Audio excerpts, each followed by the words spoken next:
Данные поручения по проведению оперативно-тактических учений с группировками войск Вооруженных сил Республики Абхазия. Учения уже начались.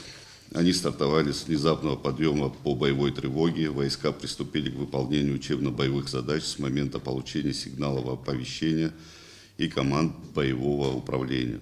Проведение таких учений имеет особое значение. Они позволяют не только проверить уровень боеготовности наших подразделений, но и отработать взаимодействие между всеми структурами, ответственными за оборону и безопасность нашего государства.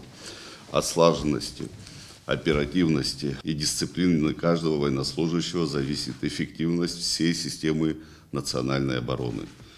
Сегодня на внеочередном заседании Совета Безопасности мы рассмотрим текущее состояние военно-политической и стратегической ситуации как в Абхазии, так и вокруг нее, а также определим первоочередные меры по дальнейшему укреплению обороноспособности нашего государства. Мы должны последовательно укреплять наши вооруженные силы как главный гарант стабильности, мира и безопасности нашего государства.